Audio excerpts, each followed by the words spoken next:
الذي لا يدركه الهمم ولا يناله غوص الفتن الذي ليس لصفته حد محدود ولا نعت موجود ولا وقت معدود ولا وجه ممدود فكر الخلائق بقدرته ونشر رياها ورحمته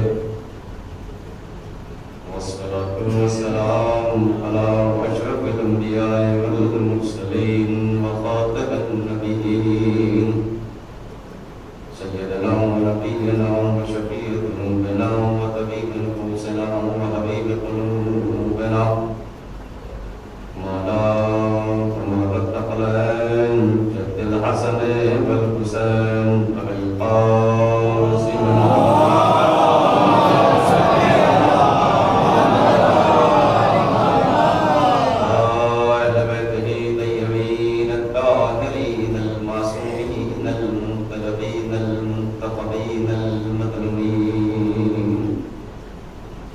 الذين أذهب الله عنهم الرجس وطهرهم تطهيرا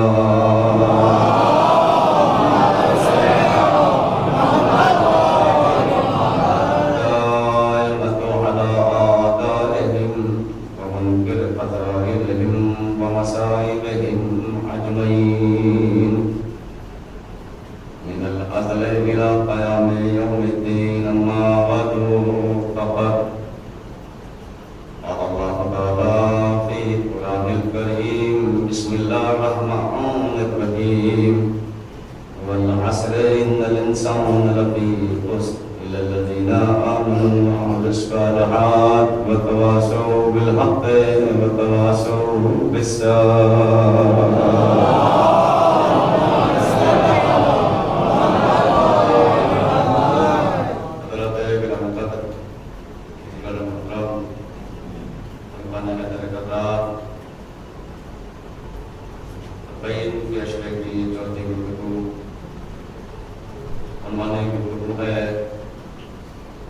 انسان اور معاشرت اور موضوع گفتگو ہے قرآن مجید اور رسول اللہ صلی اللہ علیہ وسلم حاصل ہے اور سورہ صدر اس کا نام سورہ حسین بھی ہے سیروں میں مسلسل آپ کے 90 صفحات عالیہ میں پیش کر رہا ہوں کہ اللہ نے پسند تھا کہ یہ فرمایا ہے عصر انسان عصر کی قسم زمانے کی قسم انسان سارے انسان ہے لیکن جب قرآن کی آیتیں دیکھتے ہیں لوگ تو قرآن میں اللہ نے جتنا انسان کی خلقت کے بارے میں فرمایا ہے اتنا کسی اور شے کے بارے میں کبھی انسان کو خلق کرتے ہوئے یہ فرمایا تبارک اللہ احسن الخالقین میں وہ ہوں کہ جس نے انسان کو بہترین طریقے سے خلق کیا ہے کبھی یہ فرمایا لقد خلقنا الانسان فی احسن تقویم میں وہ ہوں کہ جس نے انسان کو بہترین ترکیب کے ساتھ خلق کیا اور پھر کہیں کہیں یہ بھی فرما دیا هل أتى على الإنسان حين من الدهر لم يكن شيئا مذكورا اس انسان کو ایسا وقت بھی آئے گا جب یہ قابل ذکر نہیں ہوگا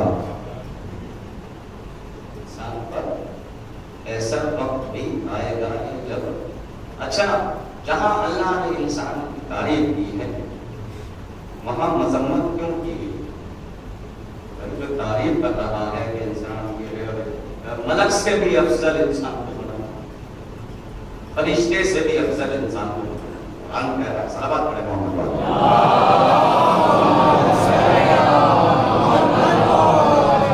انسان کے خالق ہونے پہ پروردگار نے فخر کیا میں ہوں انسان اور پھر اس قرآن میں اللہ نے انسان وضاحت اور اس کی کوالٹی بھی بتا دی اور اس کے میں آپ کو ان خلق الانسان من نطفة نطفة أمشاج الطريق ہم نے انسان کو غلیظ خطرے سے پیدا کیا، گوشت کے دوڑے سے پیدا کیا، نبتلی کیوں؟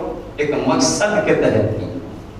اب اگر دنیا میں آ کے یہ انسان اپنا مقصد بھول جائے تو پھر اللہ کو کہنا پڑتا ہے والعصر ان الانسان لفی خسر، زمانے کی قسم یہ انسان خسارے میں ہے۔ صلوات پڑھ لے محمد والے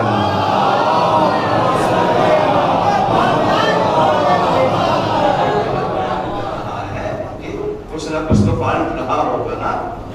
جس انسان کے لیے اللہ نے کائنات بنائی ہے، جس انسان کے لیے اللہ نے انبیاء کو خلق کیا ہے، جس انسان کے لیے اللہ نے اتنی ساری ہدایتیں بھیجی ہے، اور اس انسان کی تربت کا قبلہ جو ہے اللہ پاک کر رہا ہے اور وہی کہہ رہا والعصر، اس کا مطلب کہیں نہ کہیں یہ مقصد سے ہٹا ہے۔ جب جب اس انسان نے تکبر کیا، غرور کیا، تو اللہ نے اسے متوجہ کیا اپنی اوقات پہ پہچان۔ جب دنیا میں آتا ہے تب بھی نجیس ہوتا ہے، جب دنیا سے جاتا ہے تب بھی نجیس ہوتا ہے۔ اس بات پہ اکڑتا ہے میرا شکر کر، میرا سجدہ کر اگر تجھے میری نعمتیں چاہیے۔ نہ ساری کائنات اللہ نے اس انسان کے لیے تخلیق ہے، لیکن یہ انسان جو ہے اللہ نے فرمایا میں احسن خالق ہوں، اس کو خلق کرنے والا اس انسان کیوں بنایا؟ اس کو ایک مقصد کے تحت بنایا، اس کی زندگی کا ایک مقصد ہے۔ اگر مقصد یہ بھول جائے تو پھر نقصان ہی نقصان بھی، خسارے ہی خسارے میں۔ اب آپ مثلا کسی کو اپنے بیٹے کو یا کسی عزیز رشتہ دار کو کسی مقصد کے لیے کہیں بھیجے اور وہ کام نہ کرے کہ جس مقصد کے لیے اس کو بھیجا گیا ہے، تو والدین ناراض ہو جاتے ہیں اپنے بیٹے سے، ہم نے جس کام کے لیے بھیجا تھا تم نے اس مقصد کو پورا نہیں کیا۔ وہ خالق اتنا کریم ہے کہ جس انسان کو مقصد کے تحت بھیج رہا ہے پھر بھی یہ انسان نافرمانی کر رہا ہے۔ ارے اسے تو ختم ہو جانا چاہیے تھا، لیکن اس کا ایک لقب رحمان و رحیم بھی ہے۔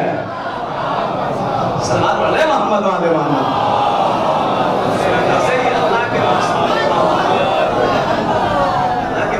یہ پامال کر رہا ہے، اس کو ختم ہو جانا چاہیے تھا، مٹ جانا چاہیے تھا، لیکن اس لیے کہ اس نے اپنے صفت رحمان اور رحیم بھی رکھی ہے، کریم بھی رکھی ہے۔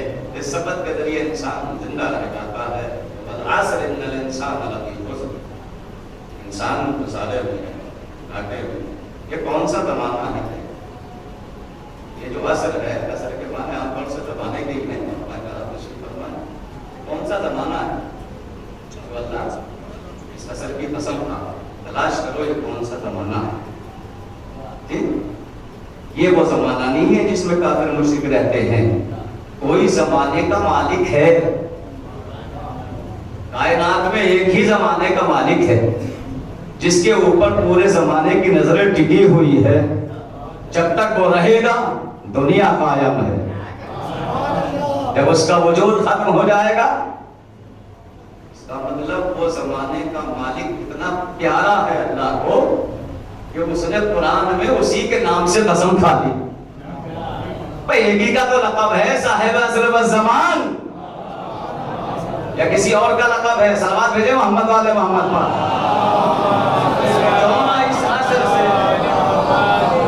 کیوں نہ اس عصر سے امام سے مراد لی جائے؟ جب آپ ترجمہ کریں گے تو یہ بھی آئے گا، زمانے سے مراد کوئی عصر ہے، سب وہ انسانیت کے سارے میں کوئی نقصان میں نہیں ہے، سب گھاٹے میں۔ کمائی جائے آپ دولت ہے، اللہ کی نظر میں گھاٹا ہی گھاٹا ہے، اور اللہ کے نزدیک دولت کا کوئی بیان نہیں ہے، بیان کر چکا میں آپ کے سامنے۔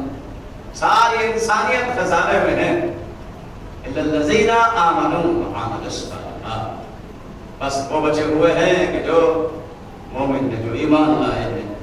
قرآن میں ہے ایمان کے بارے میں، قالوا آمنا، جب عرب کے لوگوں نے کہا نبی کی خدمت میں جا کر یا رسول اللہ ہم ایمان لے آئے، تو اللہ کی آواز آئی میرے حبیب ان سے کہہ دے کہ یہ نہ کہے کہ ایمان لے آئے، اسلام لے آئے۔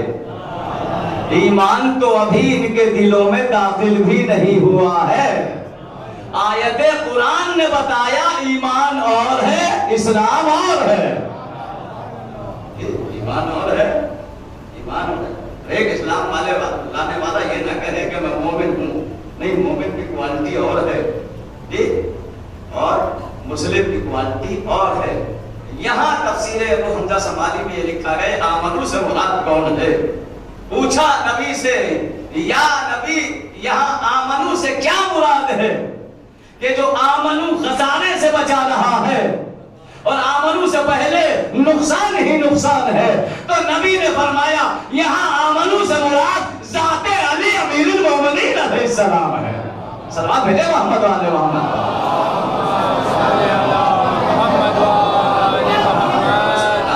امیر المومنین علیہ السلام کی ذات ہے، صلوات بھیجے محمد۔ یہ سب ایسا سوال پڑھتے محمد والے۔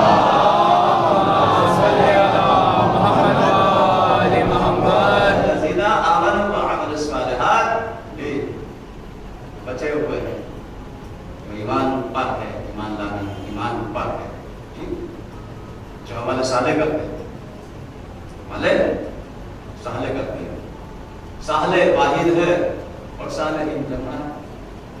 ہر نیک کرنے والا صالحین میں ہوتا ہے، ہر نیک کام کرنے والا صالحین میں ہوتا ہے۔ اچھا، جتنے ہم عمل صالح کرتے ہیں اس پہ ہماری کوئی ایسی دلیل ہے کیا کہ اللہ ہمیں صالح کہتے ہیں یا معصوم ہمیں صالح کہتے ہیں؟ کوئی دلیل تو ہونی چاہیے۔ ہم نماز پڑھتے ہیں، روزہ رکھتے ہیں، مجلس کرتے ہیں، جلوس نکالتے ہیں جی، ہم اپنے کو نیک بندہ کہے، صالح کہے تو اور بات ہے، اللہ یا اللہ کا رسول یا معصوم کسی کو صالح کہے تو اور بات ہے۔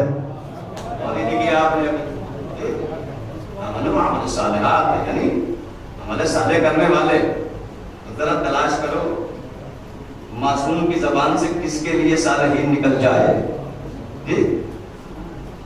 بھئی ہم اب نماز پڑھ رہے ہیں، ایک کام کر رہے ہیں، خیرات کر رہے ہیں، نیکیاں کر رہے ہیں، تو ہم اپنے کو صالح کہتے ہیں۔ زیادہ چاہنے والے ملنے والے کہہ دیتے ہیں بہت نماز پڑھتا ہے، بڑا صالح بندہ ہے، بڑا متقی بندہ ہے، بڑا پرہیزگار ہے جی۔ معصوم کہے تب ہے جا کے بات، اللہ کہے تب ہے جا کے بات، اللہ کا نبی کہے تب ہے جا کے بات۔ ہاں ویسے تو بہت ساری دلیلیں مل جائے گی، لیکن آسان دلیل پیش کر دوں۔ روز عاشورہ ہے، بریر ہمدانی کا سر مولا حسین کے زانو پہ ہے اور وقت ہے آخری۔ ایک مرتبہ بریر مولا کے چہرے کو دیکھ کے کہتا مولا کو سند دے دیجئے۔ امام حسین فرماتے ہیں بریر اس سے بڑی سند کیا ہے، تمہارا سر ہمارے زانو پہ ہے آخری وقت میں۔ ہمدانی کہتا نہیں مولا کوئی سند دے دیجئے۔ امام حسین نے پھر فرمایا بریر ہم نبی کے نوازے ہیں، ہم علی کے بیٹے ہیں، کوثر پہ بھی مدد کریں گے، جنت کے دروازے پہ بھی مدد کریں گے، تم کربلا میں ہمارے ساتھ آ گئے، قربان ہو گئے، ہم گواہی دیں گے تمہارے عمل کی۔ بریر پھر کہتا ہے آنکھوں میں آنسو بھر کے مولا کوئی سند دے دیجئے۔ جیسے ہی بریر کو روتے ہوئے دیکھا، مولا نے بریر کی پیشانی پہ ہاتھ رکھا اور ایک جملہ کہا یا بریر انک انت من الصالحین، تیرا شمار صالحین میں ہو۔ اما کوئی ایسا صالح تو ہے جس کو حسین جیسا صالحین میں کہتے ہیں۔ صلوات پڑھ لے محمد والے محمد۔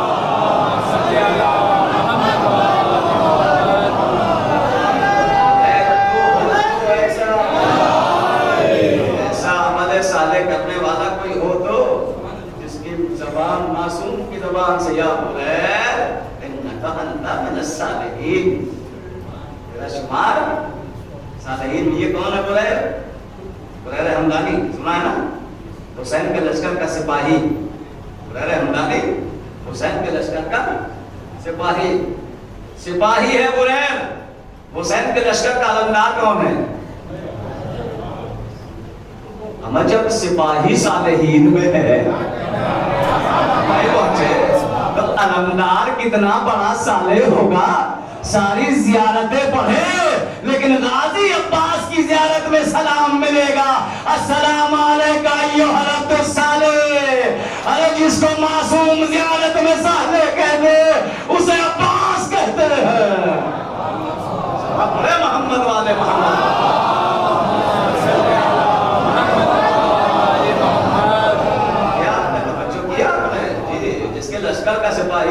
صالحین میں ہو، لشکر کا سردار کتنا بڑا. نبی کو بھی اللہ نے اپنے صالح کہا ہے، اپنے صالح کہا. کیا کہنا غازی عباس کی عظمت ہو، معصوم وہ صالح کہہ رہا ہے. تو جب تک کوئی عمل آگے نہیں بڑھ سکتا عمل صالح، جب تک معصوم کی محبت نہ ہو. آمنوا وعملوا الصالحات تواصوا بالحق وتواصوا بالصبر. وہ نقصان سے بچا ہوا ہے، وہ فائدے سے بچا ہوا ہے جو حق اور صبر کی وصیت کرے. تواصوا وصیت سے ہے، وصیت کرے، حق کی وصیت کرے، حق کی وصیت کرے، صبر کی وصیت کرے. کیا مطلب؟ حق کے بارے میں وصیت کیا کرے؟ اس کا مطلب کوئی ایسا حق ہے جس کو وصیت کے ذریعے نسل در نسل تک پہنچانا ہے. اگر کوئی حق واضح ہے تو اس کے بارے میں تو نصیحت کرنے کی ضرورت نہیں ہے. ہمارے سامنے کوئی حق آیا، ہم نے تسلیم کر لیا، مرنے کے بعد ہماری نسل جو ہے تسلیم کر لے گی. لیکن تواصل کا لفظ بتا رہا ہے کہ وصیت کرنا ضرور ہے. حق کی وصیت اور حق تلاش کرو. قرآن بھی حق ہے، نبی بھی حق ہے، جنت بھی حق ہے، نار بھی حق ہے، منکر نکیر بھی حق ہے، سوال و جواب بھی حق ہے.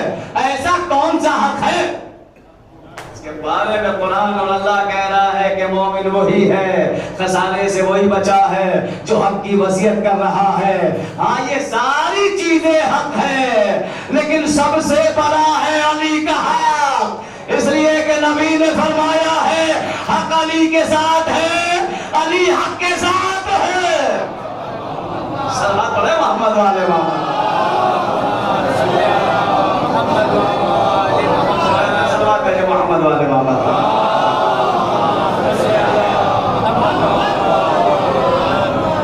کچھ جگہ ہو تو تشریف لے آئیے، تھوڑا سا جگہ خالی دیکھ کر پیچھے والے آ جاتے ہیں آگے. صلوات پڑھے محمد والے.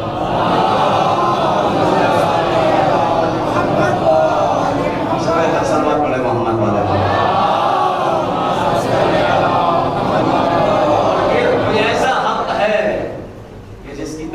کرنی ہے جس کے بارے میں آپ کو وصیت کرنی ہے، یہ حق منتقل ہوتا ہے. یہ ساری چیزیں حق ہیں جی، ساری چیزیں ممکن نکیر، سوال و جواب، جنت جہنم، ساری چیزیں تو حق ہیں. تلقین میں یہی تو سنایا جاتا ہے، موت حق، نار حق، جنت حق جی. یہ سارے حق سنانے کے بعد کیا کہا جاتا ہے؟ سارے حق سنانے کے بعد تلقین میں کیا کہا جاتا ہے؟ اقرار کرو علی تمہارا امام ہے. سارے یعنی یہ سارے حق پیچھے ہیں، علی کا حق آگے ہے. اگر کوئی علی کو حق مانے گا تو اس کے لیے موت بھی حق ہوگی، اس کے لیے جنت بھی حق ہوگی، اس کے لیے سوال بھی حق ہوگے.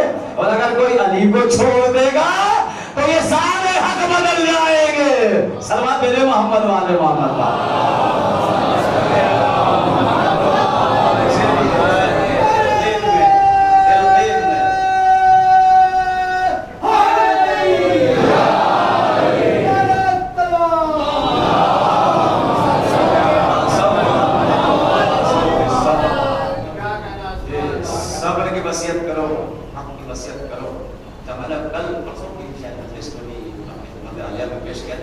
صبر کے بارے میں قرآن میں اور بھی آتا ہے. بسم اللہ الرحمن الرحیم واستعینوا بالصبر والصلاۃ. اللہ یہ کہہ رہا ہے کہ مدد مانگو اس کے ذریعے صلاۃ اور صبر. لوگ کہتے ہیں اللہ سے مدد مانگو، اللہ کہہ رہا ہے نماز اور صبر سے مدد مانگو. لوگ تو کہتے ہیں اللہ سے مدد مانگو. قرآن کی آیت ہے، یہ کوئی روایت تھوڑی ہے، کوئی حدیث تھوڑی ہے. اللہ کہتا ہے واستعینوا، استعانہ سے ہے، نستعین سے ہے کہ مدد مانگو نماز سے، صلاۃ سے یعنی، اور صبر سے. صبر سے کیا مطلب؟ صبر تمہاری مدد کرے گا، نماز تمہاری مدد کرے گی. بتائیے اس کا مطلب کوئی ہے ایسا جس کو اللہ نے صلاۃ کے نام سے منسوب کیا؟ صبر کے نام سے منسوب کیا جی، یعنی اللہ خود وسیلہ بتا رہا ہے مدد کا کہ وسیلہ بناؤ صلاۃ کو اور صبر کو. لوگ کہتے ہیں وسیلے کی ضرورت نہیں، اللہ سے ڈائریکٹ مانگو. اللہ تو خود کہہ رہا ہے کہ میں وسیلہ دے رہا ہوں، یا تو نماز کو وسیلہ بناؤ مدد کا، یا صبر کو وسیلہ بناؤ مدد کا. ہاں ایسا وسیلہ بنانا ہے صبر اور صلاۃ کو جس کو اللہ وسیلہ بنائے. اگر اللہ سے ہٹ کے وسیلہ بنایا جائے تو شرک ہوگا. اچھا دیکھیے، کوئی بھی آپ صفت لیجیے، جب تک صفت رہتی ہے تب تک اس کی اہمیت نہیں ہوتی، لیکن جب کوئی صفت کسی ذات میں داخل ہو جائے تو وہ صفت اس کے نام سے جانا جاتی ہے، وہ صفت اس کی ذات بن جائے. صبر ایک عام صبر تھا، آل محمد نے اجرا کیا کہ صبر حسین کی صفت بن گیا. نماز ایک دعا تھی، آل محمد نے اتنی پڑھی کہ نماز آل محمد سے منسوب ہو گئی. تو اب پھر گھبرانا نہیں. اللہ کے کہنے کا مقصد ہے ان دونوں کو وسیلہ بناؤ میری مدد کے لیے، یا تو علی سے مدد مانگو یا حسین سے مدد مانگو. صلوات پر محمد والے ساتھ میں داخل ہو گیا سب.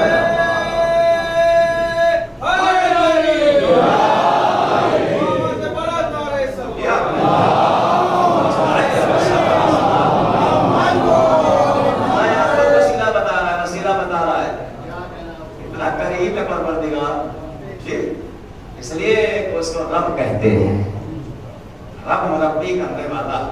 ایسے ہی تو والدین بتاتے ہیں، دادا پردادا ایسے ہی تو بتاتے ہیں، دیکھو یہ کام کر لو تو فائدے میں رہو. اللہ کہہ رہا ہے اچھا نماز سے وہی تو مدد مانگے گا جو نماز پڑھے گا.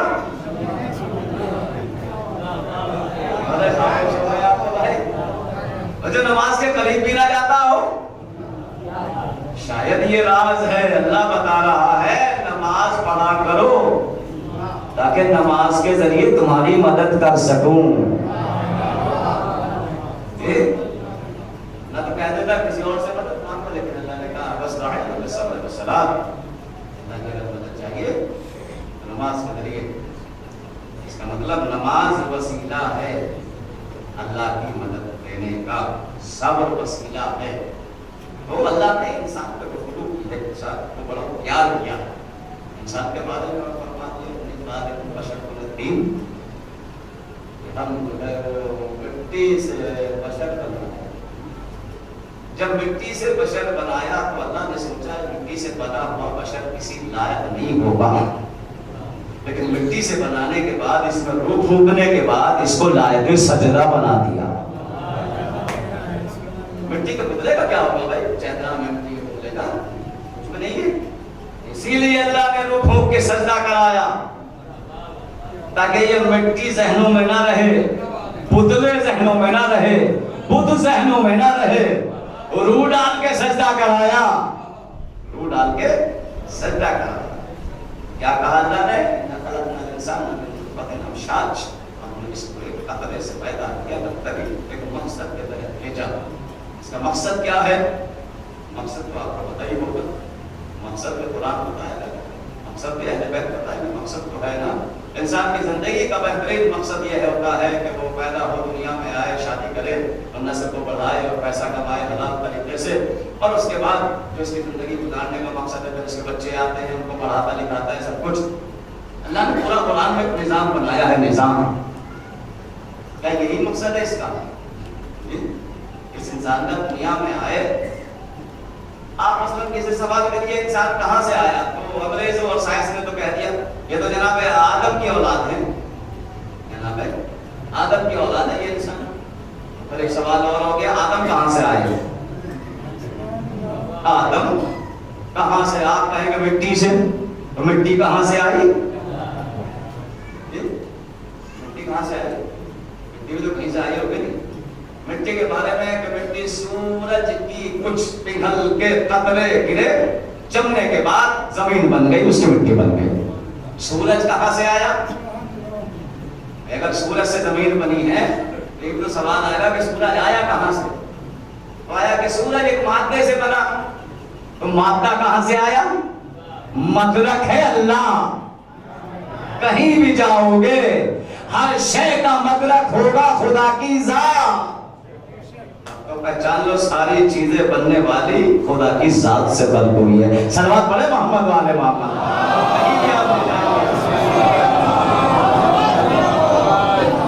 کہاں سے بنایا خالق نے اس کو؟ مدرک سے بنایا، زمین سے بنایا، مٹی سے بنایا، اور یہ تو اربع اشیاء سے بنا، 4 چیزوں سے بنا کرنا، مٹی، ہوا، آگ اور پانی، اسی سے تو بنائی انسان۔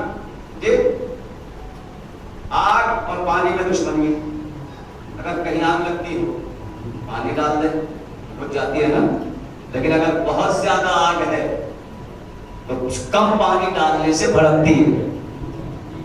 فرمائیے گا ذرا تحقیق چل رہا ہے جی، بہت تیز ہوا چل رہی ہے، تھوڑی سی مٹی ڈالو تو ہوا مٹی کو اڑا دے گی، لیکن اگر بہت زیادہ مٹی ڈالو گے تو پھر ہوا دب جائے گی۔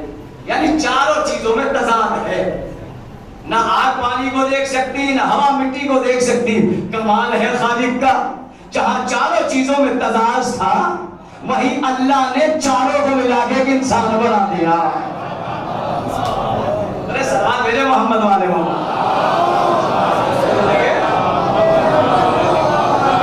جہاں چاروں چیزوں میں دشمنی تھی، تضاد تھا، وہی چاروں عناصر سے اللہ نے انسان کا مجموعہ بنا دیا۔ اسی چیز سے بنا ہے اور اسی پہ لڑائی ہوئی تھی ابلیس کی۔ خلقتنی من النار، مجھے تو نے نار سے خلق کیا ہے اور آدم کو مٹی سے خلق کیا ہے، لہذا افضل میں ہوں۔ اللہ نے کہا نہیں نہیں، افضل تو نہیں ہے، افضل یہی ہے جو مٹی سے بنا ہے۔ جی آپ لوگ مٹی سے بنے ہیں، اللہ کی نظر میں آپ بہت معتبر ہیں۔ تو قرآن جو ہے ایک نظام زندگی کا نام، نظام انسان کے ہر شعبے کو قرآن نے پیش کیا ہے۔ ایک اعتراض قرآن میں دنیا کرتی ہے کہ قرآن نے جو ہے وہ مساوات کا دین نہیں دیا قرآن نے، بلکہ کچھ حق تلفیہ کی ہے انسانی معاشرے میں۔ قرآن بہت سے لوگوں کا نظریہ ہے، تو حق تلفیہ کیا ہے؟ مثلا جیسے لڑکی اور لڑکی کے بارے میں سوال آ جاتا ہے کہ عورت کو قرآن اور اسلام نے کم سمجھا ہے اور بیٹے کو بہت زیادہ۔ نہیں، ایسا نہیں، اسلام اور قرآن اور اللہ مساوات کا مذہب ہے۔ جی کہتے نہیں لڑکی کو ایک حصہ ملتا ہے، لڑکے کو 3 ملتے ہیں، شریعت کا قانون ہے۔ تو اللہ نے انصاف نہیں کیا لڑکیوں کے ساتھ، بیٹیوں کے ساتھ، عورت کے ساتھ۔ نہیں بھائی، وہ منصف تھوڑا یہ عادل ہے۔ منصف اسے کہتے ہیں جھوٹے ہی صحیح اگر گواہ ہے تو دے دیتا ہے، عادل اسے کہتے ہیں جو جس کا حق ہوتا ہے وہ اسے ملتا ہے۔ صلوات بھیجے محمد والے محمد۔ نہیں،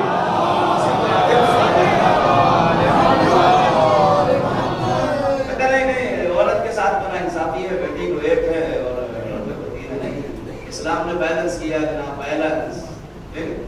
کیسے کیا بیلنس؟ لڑکی اپنے گھر سے 1 حصہ لے کے آئی، جس لڑکے سے بیاہی گئی وہ 3 حصہ لے کے آیا، اور فرمائیے آپ نے بیلنس تو برابر کر رہا ہے اللہ۔ 1 حصہ گھر سے لے کے آئی جس لڑکے کے ساتھ بیاہی گئی، جی وہ 3 حصے اس کو ملے، تو بیلنس تو برابر ہو گیا۔ اس کے یہاں آ کے ایک زوجہ کا حصہ، ایک ماں کا حصہ برابر تو ہو گیا۔ صلوات پڑھے محمد والے محمد پر۔ محمد والے محمد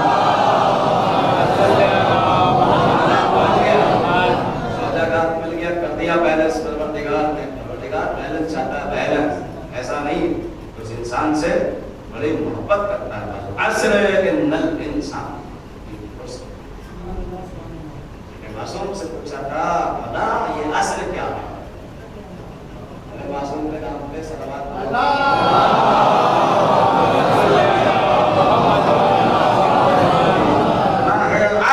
عصر کیا ہے؟